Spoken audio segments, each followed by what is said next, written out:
नमस्कार, good morning friends. तो अभी तक 12th का जो फर्स्ट चैप्टर है इलेक्ट्रिक चार्ज एंड फील्ड, उसके 4 वीडियो मैंने आपको बना के दिए हैं।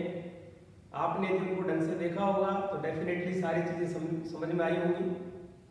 4th वीडियो के अंदर एक टॉपिक था इलेक्ट्रिक लाइन्स ऑफ फोर्स, जो एक्चुअल में नहीं हो पाया था क्योंकि वो खुद एक बड़ा टॉपिक है। तो उसको अपन पार्ट 5 में आज जो है उसको करेंगे। उसको करने से स्टार्ट करने से पहले एक क्वेश्चन जो लास्ट में मैंने कराया था, उसमें हो सकता है कि आप लोगों ने इसे करके देखा हो तो ये वैल्यू बहुत छोटी आती है, बहुत छोटी मतलब फ्रैक्शन वैल्यू आती है। एक्चुअल में इसमें जो रेडियस है वो आपने माइक्रोमीटर में ली थी, और माइक्रोमीटर में क्या है प्रैक्टिकली वो रेडियस होना मतलब किसी ड्रॉप के लिए वो पॉसिबल नहीं है। तो यहाँ पर वो मिलीमीटर में यदि अपन रखेंगे तो ऐसी कंडीशन में आंसर ठीक आएगा।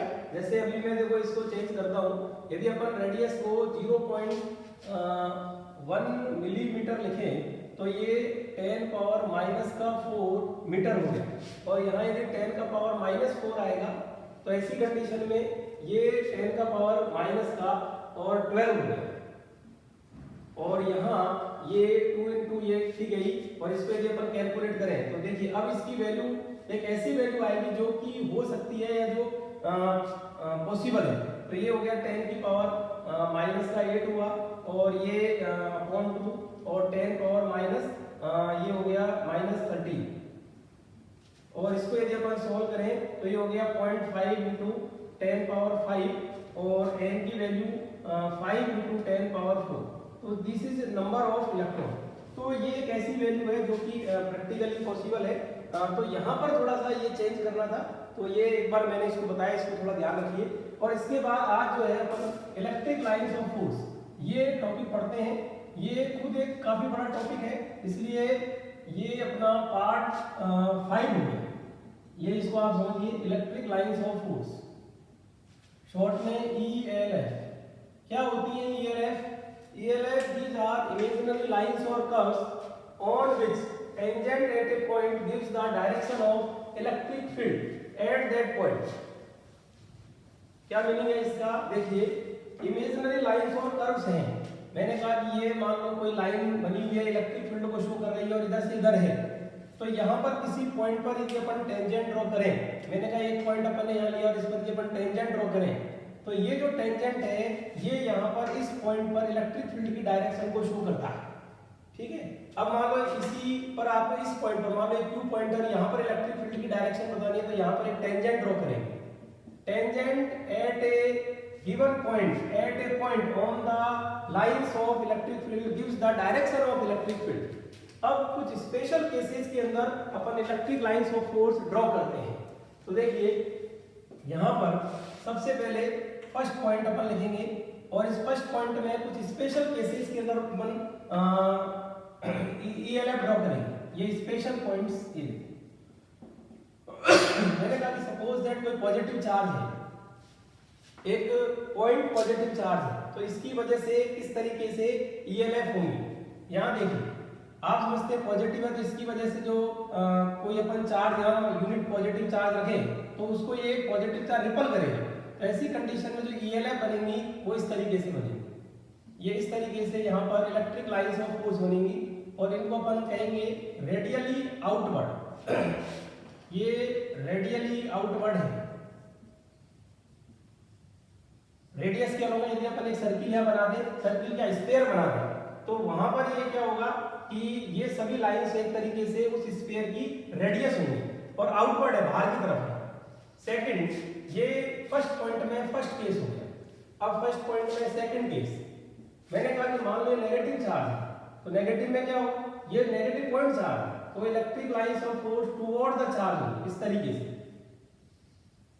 क्योंकि अभी आपने सीखा है कि नेगेटिव चार्ज की ओर इलेक्ट्रिक फील्ड होता है, तो ELF भी इस तरीके से बनेंगी। इसको अपन कहेंगे रेडियली इनवर्ट। थर्ड देखिए, थर्ड केस में अपन एक डाइपोल लेते हैं। डाइपोल का मतलब एक पॉजिटिव और नेगेटिव चार्ज का एक पेयर अपन लेते हैं, जिसको अपन डिटेल में आगे भी पढ़ेंगे, लेकिन अभी ELF अपन समझ लेते हैं। एक पॉजिटिव चार्ज और दूसरा नेगेटिव चार्ज। मान लो इन दोनों का मैग्नीट्यूड सेम है, ये भी क्यू है ये भी क्यू है, लेकिन ये नेगेटिव में ही पॉजिटिव, डाइपोल में होता भी ऐसे ही। अब क्या होगा, इनके बीच में ईएलएफ जो बनेगी वो प्लस से माइनस ये इस तरीके से बनेगी, क्योंकि electric field away from positive towards the negative. इसके अलावा जैसे यहाँ पर अपन करेंगे तो पॉजिटिव की वजह से इलेक्ट्रिक फील्ड ऐसे आएगा, नेगेटिव की वजह से ऐसे आएगा, और ऐसे बहुत सारे पॉइंट पर जब लेंगे उनकी डायरेक्शन अपन लेंगे तो उन सबका इफेक्टिव जो है वो ईएलएफ ऐसी बन जाएगी। ये लीजिए, ये इस तरीके से ईएलएफ बनेगा। इसमें इन सभी पॉइंट पर इलेक्ट्रिक फील्ड का डायरेक्शन निकाल के फिर इन ईएलएफ को ड्रॉ किया जाता है।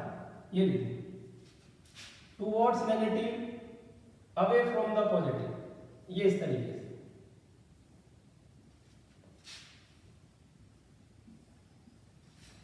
तो ये एक डाइपोल की वजह से electric field ELF electric line of force को रिप्रेजेंट किया गया।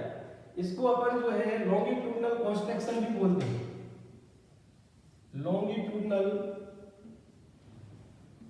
कॉन्ट्रैक्शन भी इसको कहा जाता है।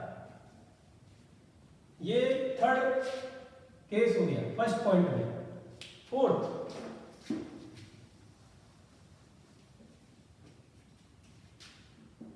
फोर्थ के अंदर मैंने कहा कि दोनों पॉजिटिव चार्ज या फिर दोनों नेगेटिव चार्ज। ऐसी कंडीशन में क्या होगा, आप समझिए कि दोनों पॉजिटिव हैं तो एक दूसरे को रिपल करेंगे, और ऐसी कंडीशन में जो अलग अलग पॉइंट पर इलेक्ट्रिक फील्ड आएगा और इन दोनों की वजह से जो रिजल्टेंट होगा उससे जो ईएलएफ बनेगी वो कुछ इस तरीके से बनेगी।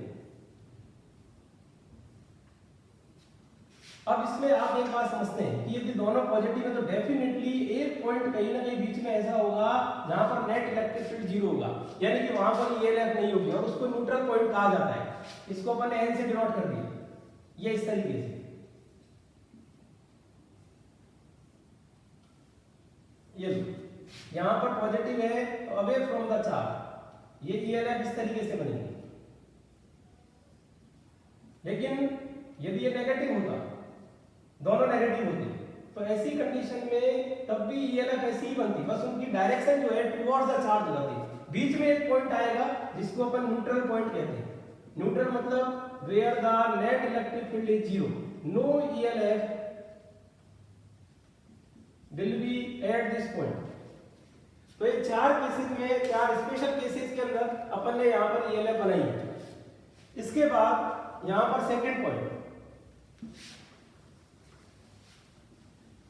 तो चार स्पेशल केसेस में अपन ने ईएलएफ बनाई, और इसके बाद देखिए और इससे रिलेटेड पॉइंट कौन से हैं, तो सेकंड पॉइंट पर अपन पहुंचते हैं।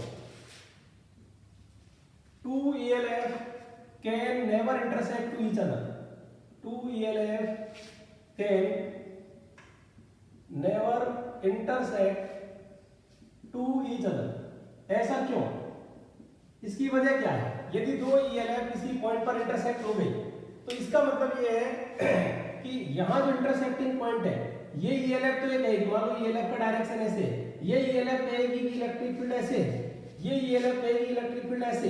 एक ही पॉइंट पर दो डायरेक्शन कैसे पॉसिबल है, एक पॉइंट पर तो एक ही डायरेक्शन होगी। इसका मतलब है कि टू ईएलएफ कभी भी एक दूसरे को किसी पॉइंट पर इंटरसेक्ट नहीं कर सकती। नेक्स्ट पॉइंट, थर्ड पॉइंट, एक होता है यूनिफॉर्म इलेक्ट्रिक फील्ड। अच्छा, यूनिफॉर्म इलेक्ट्रिक फील्ड से पहले strength of electric field.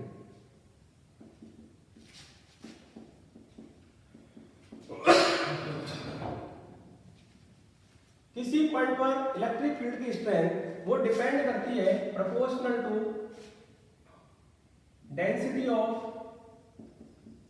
ELF, कि ईएलएफ की डेंसिटी क्या है। अब डेंसिटी कैसे निकालेंगे आप इसको समझिए, सिंपल से एग्जांपल से मैं इसको समझाता हूं। मान लो ये ईएलएफ, कुछ ईएलएफ इस तरीके से है, ये तीन ईएलएफ बनाई है, ये लेफ्ट टू राइट जा रही है, ये पॉइंट ए है, ये पॉइंट बी है, तीन ईएलएफ है। मैंने कहा कि ए पॉइंट पर इलेक्ट्रिक फील्ड का मैग्नीट्यूड ये है, स्ट्रेंथ ये है, बी पॉइंट पर ईबी है। क्या ये दोनों इक्वल होंगे? नहीं, क्योंकि ईएलएफ यहां अपन देखें इसके अराउंड भी तीन है, इसके अराउंड भी तीन है, लेकिन ये दूर दूर है, इसका मतलब है डेंसिटी कम होगी। ये पास पास है, इसका मतलब डेंसिटी ज्यादा होगी। जहां डेंसिटी ज्यादा है वहां पर मैग्नीट्यूड भी ज्यादा होगा, इसका मतलब E A less than E. This is also very important point. इसके बाद फोर्थ पॉइंट, जो कि बहुत ज्यादा यूज होता है, यूनिफॉर्म इलेक्ट्रिक फील्ड। अपन मोस्टली जो प्रॉब्लम्स करते हैं, मोस्टली जो अपन फॉर्मूलाज निकालते हैं, टॉपिक पढ़ते हैं, वो यूनिफॉर्म के लिए पढ़ते हैं। Uniform electric field, uniform electric field का मतलब देखो, इलेक्ट्रिक फील्ड वेक्टर क्वांटिटी, इसका मतलब मैग्नीट्यूड और डायरेक्शन दोनों सेम होने चाहिए। और ये तभी पॉसिबल है जबकि कुछ ईएलएफ ऐसी बनी हो जो पैरेलल हो, जिससे डायरेक्शन सेम हो, यहां पर इक्वल स्पेस्ड हो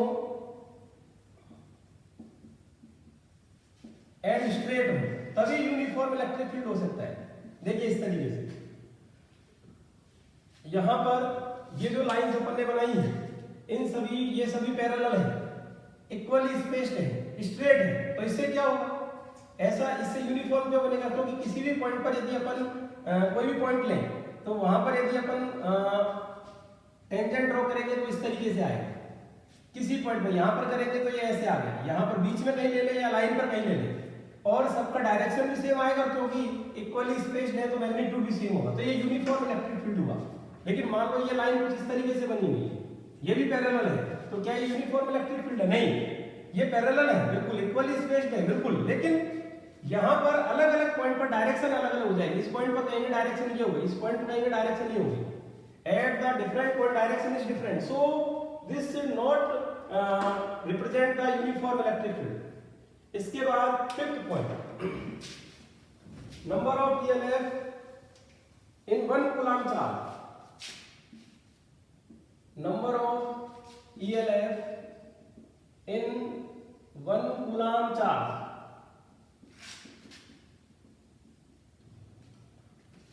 this is given by 1 by epsilon naught, epsilon naught permittivity of free space 8.85 into 10 power minus 12 coulomb square upon Newton meter square। 6 point, ELF can never enter in a conductor, ELF कभी भी किसी conductor में enter नहीं कर सकती। क्यों? Inside a conductor always electric field is zero. Conductor में charge सिर्फ उसकी सरफेस पे होता है। यदि कोई कंडक्टर बॉडी है तो इनसाइड इलेक्ट्रिक फील्ड होता ही नहीं है, और जब इलेक्ट्रिक फील्ड नहीं है तो इसका मतलब ये है कि ELF कभी इसमें एंटर नहीं करेगी। कोई एक्सटर्नल फील्ड में आपने रखा तो यहाँ पर ELF अंदर नहीं है। अब चार्ज इसकी सरफेस पे क्यों आता है, कैसे आता है, वो अपन आगे बढ़ेगा। 7th point, on the surface of a conducting surface, on the surface of a conductor electric field ELF will be always perpendicular,